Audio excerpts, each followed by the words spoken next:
হাজিরচর মুর্শিদাবাদ জেলার এক প্রত্যন্ত জনমানবশূন্য দ্বীপ এটি। কিন্তু মানুষ ছাড়া এই দ্বীপে বসবাস করে এক আদিবাসী প্রজাতি, যা হলো পরিযায়ী পাখি। তাই এই জায়গাটিকে পরিযায়ী পাখি স্বর্গরাজ্য বলতে পারেন। সেই দ্বীপে পৌঁছানোর না আছে কোনো রাস্তা, না আছে কোনো পরিবহন ব্যবস্থা। তবু কোনো কিছু উপেক্ষা না করেই সেই দ্বীপে যাওয়ার সিদ্ধান্ত নিলাম। তাই আর কি, গুগল লোকেশন ট্র্যাক করে ঝটপট প্রয়োজনীয় ডিভাইস নিয়ে বেরিয়ে পড়লাম সেই অজানা দ্বীপের উদ্দেশ্যে। চলুন আজ আপনাদেরকে ঘুরিয়ে নিয়ে আসি এমনই এক অজানা দ্বীপ থেকে।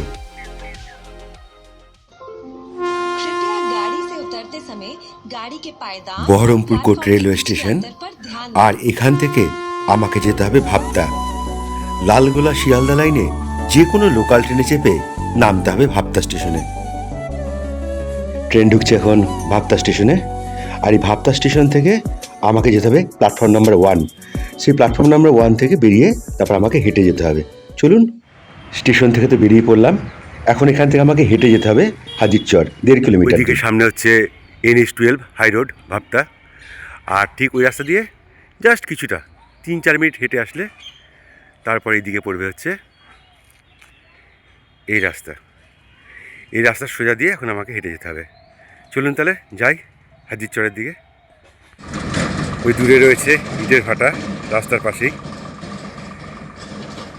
ইট তো সব কাঁচা থেকে পাকানো হয়েছে, এখন শুধু এখন এই শীতে তো এখন পুরানো হয় ইট, এখন ইট পুরাচ্ছে এখন। আর এই রাস্তা দিয়ে আমার এখন যেতে হবে। একটা গাড়ি চলে গেলে না প্রচণ্ড ধুলো, তাই একটু থেমে গেলাম, গাড়িটা যাক। গম লাগিয়েছে এখানে, পেঁয়াজের কলিগুলো কেমন শুধু ফুটেছে দেখুন, দারুণ লাগছে কিন্তু দেখতে। খুব সুন্দর দৃশ্য এখানকার। এই না হলে গ্রাম, সত্যি দারুণ লাগছে দেখতে। আর ওই যে দূরে ওখানে শাল সেগুনের জঙ্গল রয়েছে, আর রাস্তার এই পাশে রয়েছে কিছু মুরগির ফার্ম রয়েছে। এখানে এখানে ব্রয়লার মুরগি মনে হয় এখানে লালন পালন করা হয়।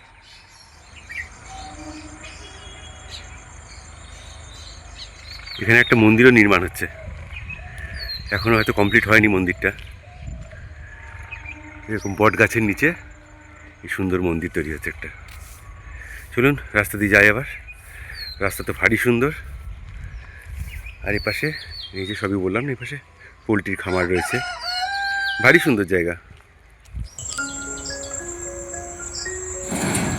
আপনারা ইচ্ছা করলেই স্টেশন থেকে টোটো ভাড়া করে আসতে পারেন, কিন্তু আমি গন্তব্যে পৌঁছানোর জন্য পায়ে হেঁটেই যাচ্ছি। কারণ প্রকৃতিকে ভালোভাবে উপভোগ করার জন্য এইসব ভ্রমণে হেঁটে যাওয়াটাই বেশি ভালো। যদিও হাজিরচর এর দূরত্ব এখনও অনেকটাই, তবু ভালো লাগছে এই গ্রামে মেঠোপথ দিয়ে হেঁটে যেতে।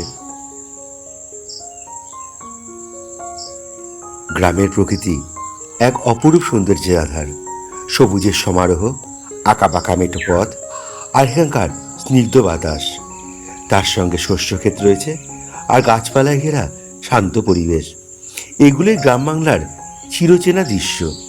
তাই তো শহরের কোলাহল থেকে এইসব জায়গায় ঘুরে বেড়াতে খুব ভালো লাগে। অনেকটা রাস্তায় হাঁটতে হবে, কিন্তু দূর আছে ভালোই, কম দূর না। যতটা বলেছিলেন যে খুব কাছেই, ততটা না, তবে হেঁটে হেঁটে বেড়ানোই ভালো আমার মতে। এসব জায়গায় হেঁটে হেঁটে ঘুরলে বেশি মজা পাওয়া যায়। প্রকৃতির দৃশ্য সব দেখতে দেখতে হেঁটে যাওয়া খুব ভালো। ও সামনে আছে তো নাবিল? আচ্ছা,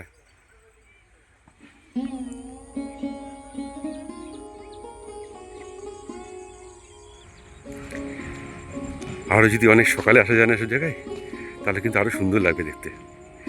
এত সুন্দর রাস্তা, এত সুন্দর চাষবাস, চারিদিকে সবুজ হয়ে আছে, ভারী সুন্দর লাগছে। মাঝখান দিয়ে এই মাটির রাস্তা। সবুজ প্রকৃতি মানেই মনের শান্তি, প্রাণের স্পন্দন। যখন ক্লান্তি ঘিরে ধরে, তখন প্রকৃতির মাঝে একটুখানি সময় কাটালেই যেন আত্মা নতুন করে বাঁচতে শেখে। গাছপালা, সবুজ মাঠ, এগুলো শুধু প্রকৃতিরই অংশ নয়, এরাও ভালোবাসতে জানে, প্রশান্তি দিতে জানে। তাই তো বলে প্রকৃতিকে ভালোবাসো, সে তোমাকে হাজার গুণ ফিরিয়ে দেবে। তাই তো এতটা পথ হেঁটে আসলেও শরীর মনে এতটুকু ক্লান্তি নেই আমার, বরং ভালো লাগে বিশুদ্ধ অক্সিজেন আর চোখে ক্লোরোফিল লাগিয়ে এইভাবেই পথে ঘাটে হারিয়ে যেতে। আর কিছুটা পথ বাকি এখন, তারপর গন্তব্যে পৌঁছে যাব।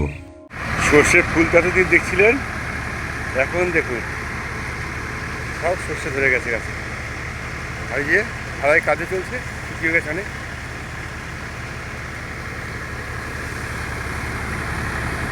সর্ষে ঝাড়াই কাজ চলছে এখন। যাবো কোনটা দিয়ে? সাইড দিয়ে যেতে হবে।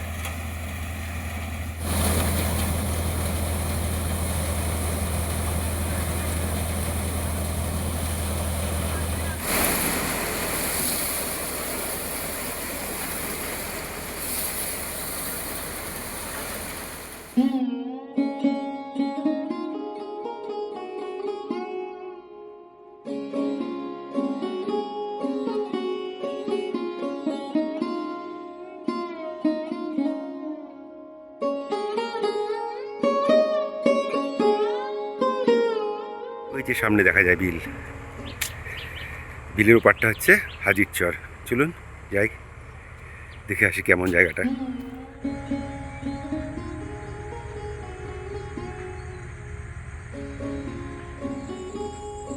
চলে এসছি প্রায়।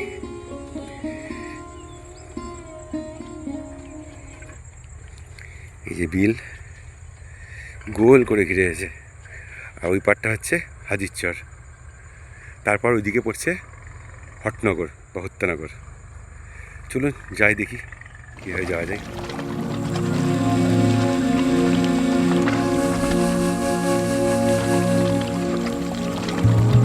কোনটা?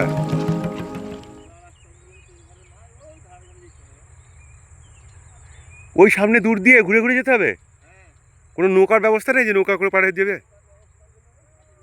ওই ঘাটে, তাই না? আচ্ছা আচ্ছা, ঠিক আছে।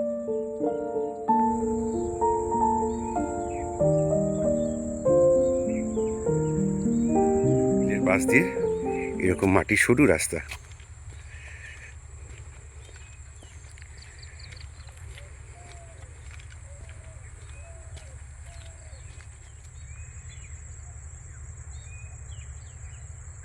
কি দারুণ, তাই না? নিঝুম পরিষ্কার পরিচ্ছন্ন লিচু বাগান, তার মধ্যে দিয়ে রাস্তা। দারুণ লাগছে।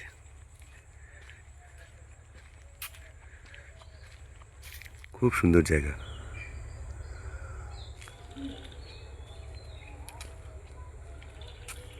বিলের একদম ধারেতে চলে এসেছি, আর এখন আমাকে জোগাড় করতে হবে একটা নৌকা। দেখা যাক পাওয়া যায় কি না, এবং নৌকা করেই আমাকে পার হতে হবে ওপারে। ওপারটা হচ্ছে হাজির চর, আর এখান থেকে আমাকে খুঁজে নিতে হবে একটা নৌকা। দেখি পাওয়া যায় কি না এখন। কিন্তু জায়গাটা কিন্তু দুর্দান্ত, বলবো একবার আসতে আপনাদেরকে।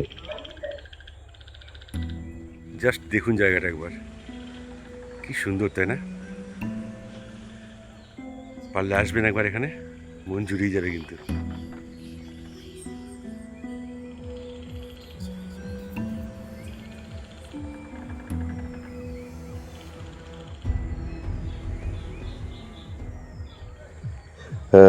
ভীষণ চিন্তায় পড়ে গেছি এখন, যে ওপারে যাব কি করে। নৌকা তো কোনো চোখে পড়ছে না, যা চোখে পড়ছে, যেটুকু চোখে পড়ছে শুধুমাত্র কিছু ডিঙি, যেগুলো ডিঙি করে জেলে ভাইরা মাছ ধরছে। আর দেখুন কত ব্যাঙের আওয়াজ দেখুন এখানে। আর এক দাদা হয়েছে ছিপনি মাছ ধরছে, দেখছেন? কি মাছ হয় এখানে? সব রকমের রুই কাতলা সব আছে নাকি এখানে? ও, ওই যে দূরে এক জেলে ভাই মাছ ধরছে ডিঙি সরে। দাদাটা মন দিয়ে মাছ ধরছে, যদিও এখনো পাইনি একটা সেখানে মাছ এখনো। বাড়ি থেকে অনেক আশা নিয়ে এসেছি এখানে নতুন দ্বীপ এক্সপ্লোর করবো বলে, কিন্তু সেই দ্বীপে পৌঁছানোর কোনো উপায় দেখতে পাচ্ছি না। যা দুই একটা নৌকা রয়েছে তাও নাকি ওগুলো চলে না, ফুটো নৌকা, মেরামতের কাজ চলছে। অগত্যা এক জেলে ভাইয়ের কাছে আবদার করলাম, তার ডিঙি করেই আমাকে সে ওপারে নামিয়ে দিতে রাজি হলো। আমি জীবনে নৌকা তো অনেক চেপেছি, কিন্তু ডিঙিতে কখনো চাপিনি। এই প্রথমবার সেই অভিজ্ঞতা হতে চলেছে আমার।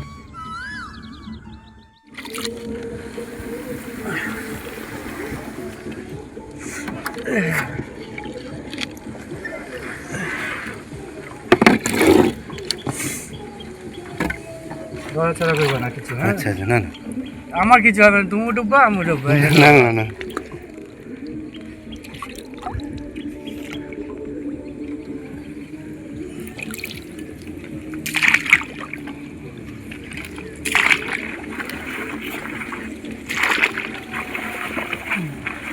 এবার মাঝে খাড়া হয়ে বসো। এখানে না না ওইভাবেই আমি ষাট হতে পারবো না। হ্যাঁ সোজা বসছি, হ্যাঁ হ্যাঁ ওইভাবে আচ্ছা, বসো। সোজাই বসছি। হ্যাঁ, অসুবিধা নেই, না লড়লে তোমার কোনো অসুবিধা না, নেই। আমি না নড়লেই হলো তো? হ্যাঁ, ঠিক আছে। কাত ফাত মারবা না, তাহলে না, না, না। মনে করে ঘোরা। যাই বলুন না কেন, ডিঙিতে চেপে সত্যি ভীষণ ভয় করছিল। টাইটানিকের মতো অত বড় জাহাজ ডুবে যা করবা গিয়েছিল, তোমার পড়লে। আর আমার তো ডিঙি, নড়াচড়া করলেই ডিঙি উল্টে যাবে। তবে সে ভয় প্রকাশ করে লাভ নেই। নিজের বুকের স্পন্দন তখন আমি নিজেই টের পাচ্ছিলাম। মনের মধ্যে একটাই কথা বেজে উঠছিল, আর কোনো দিন ডিঙিতে চড়বো না। 5 ফিট 9 ইঞ্চির মানুষ আমি। এই ছোট্ট ডিঙিতে কিভাবে অ্যাডজাস্ট করে যাচ্ছি তা একমাত্র আমি জানি। মাঝে মাঝে ডিঙির পাশেই শ্যাওলার ফাঁক দিয়ে জলের মধ্যে দিয়ে কী যেন একটা ছড়ার শব্দ করেই ডুবে যাচ্ছিল। জেলে ভাইকে জিজ্ঞাসা করতে সে বলল, ও কিছু না, ওগুলো সাপ। ছোটবেলায় ইন্দ্রনাথ ও শ্রীকান্তের গল্পটা কথা মনে পড়ে গেল। কিছু না, সাপ? ওরে বাপ রে, কোথায় এলাম, কোথায় যাচ্ছি, কেন যাচ্ছি, কিছুই বোধহয় তখন বুঝতে পারছিলাম না। আমার ক্যামেরায় দেখা যাচ্ছে কিনা জানি না, তবে দূরে প্রচুর পরিযায়ী পাখি বসে আছে ওই পারে। দেখুন এক্ষুনি হয়তো উড়ে যাবে আমাদের যাওয়ার সঙ্গে সঙ্গে। অনেক বসে আছে ওখানে। কী পাখি ওগুলো আমার জানা নেই, কেন আমি পাখি বিশেষজ্ঞ নই, কিন্তু আছে প্রচুর পাখি। ওই দেখুন সব উড়ে গেল একসঙ্গে, আরও আছে ও পাশে।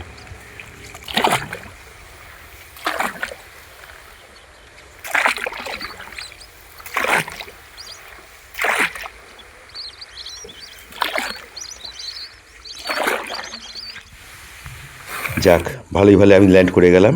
আর এই দাদা আমাকে নামিয়ে দিলেন। দাদা বললেন উনি আবার সন্ধ্যের সময় আসবেন, মানে সন্ধ্যে যখন হয়ে যাবে তখন উনি ওনার জাল টাল সব ফেলে তারপর আমাকে নিতে আসবেন। এলাম ওই পারে, আর এখন এই দাদার ডিঙি করে চলে এলাম এই পারে। আর এই পাড়টার নাম হচ্ছে হাজির চর। অনেক পরিযায়ী পাখি ছিল কিন্তু এখানে। এই হলো সেই ছোট্ট একটা দ্বীপ যার নাম হাজির চর।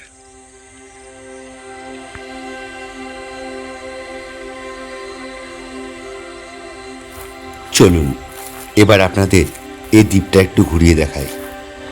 এই দ্বীপে কোনো মানুষের বসবাস নেই, নির্জন নিরিবিলি দ্বীপ এটি। তবে ওপার থেকে কিছু চাষি ভাই এপার এসে চাষ করে। এখন মটরশুঁটি ও খেসারি, এই দুটো জিনিসই আমার চোখে পড়ল। জেলে দাদা ভাই আমাকে বলেছিল খুব সাবধানে এই দ্বীপে পা ফেলে চলতে, কারণ এই সুন্দর দ্বীপে বিষাক্ত সাপও রয়েছে অনেক। যাই হোক, দ্বীপের সৌন্দর্য দেখে মন ভরে গেল। বাড়ির কাছেই যে এত সুন্দর একটা জায়গা আছে জানতামই না। তবে আপনারা এই দ্বীপে আসতে চাইলে অবশ্যই সঙ্গে জল খাবার সঙ্গে নিয়ে আসবেন, কারণ এখানে এসবের কোনো ব্যবস্থা নেই।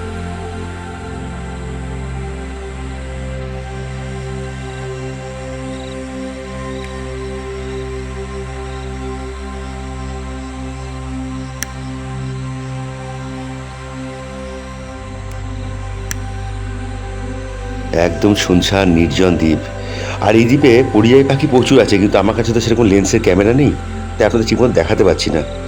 আর ওই দেখুন দূরে কি সুন্দর একটা ঘর, ওখানেই যেতে হবে আমাকে। আর এই জমির আলদি আলদি যাব, কারণ হচ্ছে এখানে প্রচুর ফসল রয়েছে, সেগুলো যেন নষ্ট না হয়। আর আমাকে একটু পা ফেলে সাবধানে ফেলে চলতে হবে, কারণ এখানে দাদা বলেছিলেন খুব বিষাক্ত সাপও আছে। চলুন যাই ওদিকে।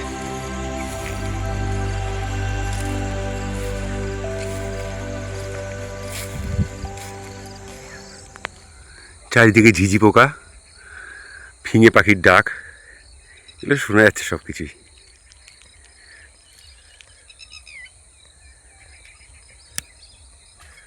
এই ঘরে তো কোনো মানুষজনের বসবাস করে না, কিন্তু ওই চাষি ভাইরা মাঝে মধ্যে আসলে হয়তো এখানে রেস্ট ফেস্ট নেয় কখনো হয়তো, সেই জন্যই হয়তো এই ঘরটা বানানো রয়েছে এখানে।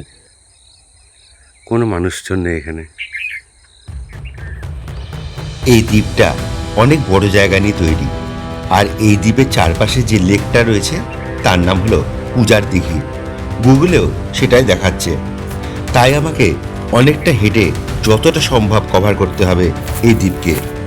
এই দ্বীপের পরিষ্কার পরিচ্ছন্নতা দেখেই মনে হচ্ছে এখানে কেউ আসে না।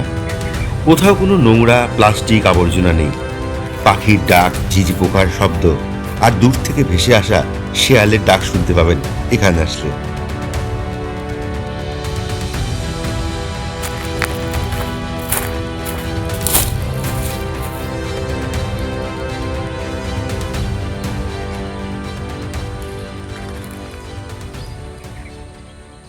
ভারী সুন্দর জায়গা কিন্তু এটা, নিরিবিলি, একটা মানুষজন না এখানে।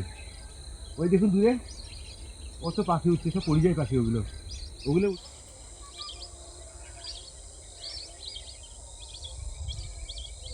কেউ এসে ওরা আবার এই বিলে এসে সব বসবে এসে। দেখুন কি দারুণ লাগছে দেখতে, একসঙ্গে যাচ্ছে সব, দারুণ লাগছে দেখতে।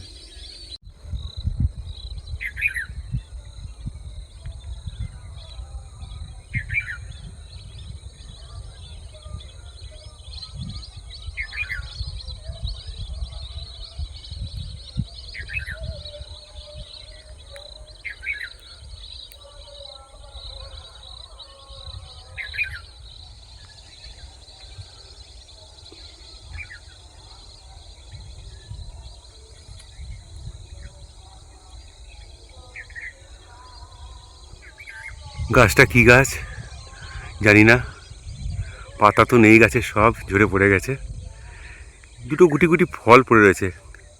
গাছটার নাম আমি জানি না, যদি আপনারা জানেন গাছটার নাম কেউ অবশ্যই কিন্তু কমেন্টস করে জানাবেন।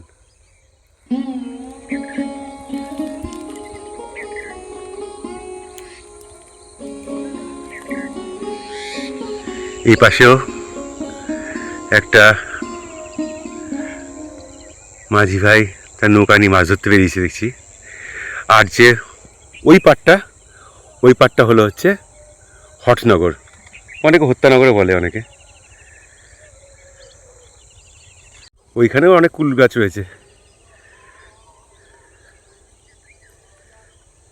কত কুল দেখুন, আর খাওয়ার লোক নাই, কারণ এই দ্বীপটা আসাটাই খুব মুশকিল ব্যাপার।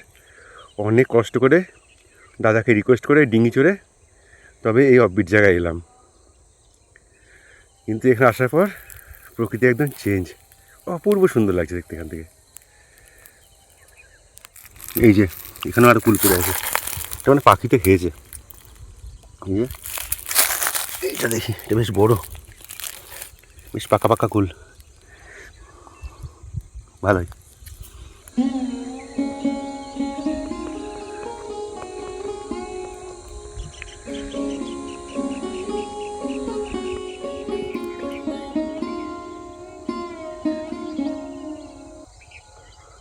চুরি খেসারি সব একই জমিতে হয়েছে, সব লাগানো। আর তার মধ্যে মটরশুঁটিও লাগানো হয়েছে। ভালো চাষবাস ভালো হয় দ্বীপে। এই যে এদিকে দেখুন কত মটরশুঁটি হয়েছে এখানে।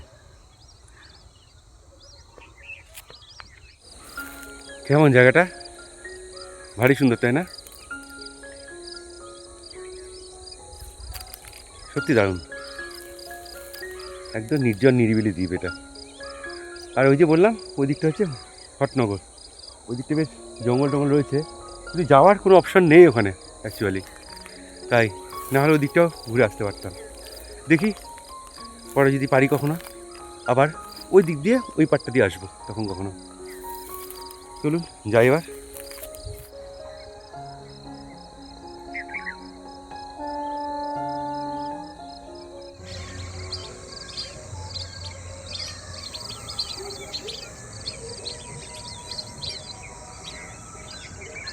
সত্যি সুন্দর জায়গা, অনেকদিন পর এলাম এরকম অচেনা জায়গায় না, এভাবে ঘুরে বেড়াতে খুবই ভালো লাগে। আর সত্যি অনেক পাখি দেখলাম, কিন্তু জানতাম না যে এখানে এত পরিযায়ী পাখি দেখতে পাবো। আসলে জল কম এখানে, আর জলের নিচে শ্যাওলা থাকেছে।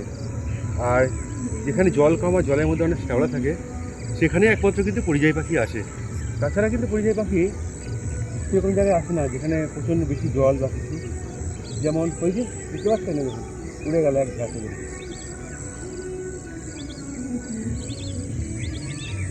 খুব সুন্দর জায়গা। এখন আমি যেখানে বসে আছি, একটু আগে এই পরিযায়ী পাখিগুলো এখানেই বসেছিল। আমি ওখানে ডুঙ্গি করে আসলাম, তাই সব উড়ে পালিয়ে গেল। ওরা বুঝতে পেরেছে দ্বীপে কেউ এসছে, ওই জন্য চট করে এদিকে এখনো আসছে না। এখন শীতের শেষ আর গরমের শুরু মাত্র। ঠান্ডা এখনো রয়েছে যদিও। আর ওই যে সূর্য মামাও অস্তাচলে যাওয়ার সময় হয়ে এসছে। তাই অন্ধকার হওয়ার আগেই আমাকে এই দ্বীপ ছেড়ে চলে যেতে হবে। আমার জেলে দাদা ভাই এখনো আসেনি, কোথাও দেখতেও পাচ্ছি না। এদিকে সন্ধ্যা হয়ে এতক্ষণ আসছে। দাদাকে দেখতে না পেয়ে বুকের ভেতরে এখন ধস ধস করছিল, কেন নিয়ে না গেলে আমাকে এখানেই থাকতে হতো সারা রাত। ভয়ও লাগছিল, ভাবছিলাম চলে গেল কিনা, আমাকে ছেড়ে দিচ্ছি না, দূরে দিচ্ছি দাঁড়িয়েছে, ওই যে দূরে মাছ ধরছে।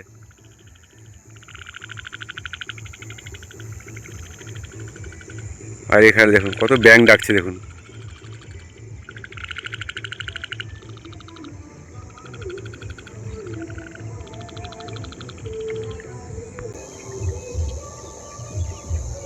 আমার মাঝি চলে এসছে আমাকে নিতে। যাক, চলুন উঠি, এবার যেতে হবে আমাকে আবার। ঠিক হয়ে বসেন। হ্যাঁ, আমি ঠিক হয়ে একদম টান টান হয়ে বসেছি। টান টান হলে ঝোল ঠিক তৈরি হবে, তাহলে কোনো অসুবিধা নাই। এ হলো মেন ঝোল, ও, এদিক ওদিক গেলে ব্যাস গেল। এটা তো নৌকা না, না এটাই না, ডোঙা। হ্যাঁ,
এটা কথা।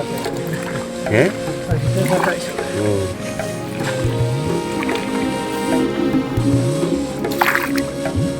যাওয়ার সময় ডিঙি করে যেতে যতটা ভয় লাগছিল, ফেরার সময় আর সেই ভয় লাগেনি। আরেকটা ব্যাপার, আমার খুব ভালো লাগলো জেলে দাদাভাইয়ের ব্যবহার, কথাবার্তা ভারী সুন্দর। আর আমাকে ওপারে নিয়ে এলো, তার জন্য কোনো মূল্য তিনি নেননি। আবার যে পথ দিয়ে এসেছিলাম সেই পথ দিয়েই ফিরে যাচ্ছি। তবে একটা খবর শুনে মনটাই খুব খারাপ হয়ে গেল। যে দ্বীপটায় আমি গিয়েছিলাম সেই দ্বীপটা নাকি একজন প্রমোটার নিয়েছেন। আগামী বছর কি 2-1 বছরের মধ্যে ওখানে পার্ক, এন্টারটেনমেন্টের ব্যবস্থা, পিকনিক স্পট হবে। এই দ্বীপ তার প্রাকৃতিক সৌন্দর্য সম্পূর্ণরূপে হারাবে। পিকনিক হবে, ডিজে বাজবে, পরিযায়ী পাখি আর আসবে না। তখন আমরাই আমাদের প্রাকৃতিক সৌন্দর্যকে নষ্ট করে দিচ্ছি। আর কি, আজ চলি, আবার দেখা হবে নতুন কোনো পর্ব নিয়ে। দারুণ, বেশ সুন্দর ঘুরলাম কিন্তু আজকে। এরকম অজানা অজানা জায়গায় যেতে সত্যি ভীষণ ভালো লাগে আমার। আর তারপর যদি গ্রামগঞ্জ হয় তাহলে তো আরও ভালো। দেখি আগামী দিনে আরও সুন্দর সুন্দর দ্বীপ আপনাদের দেখাবো, কথা দিলাম। চলুন বাড়ি যাই।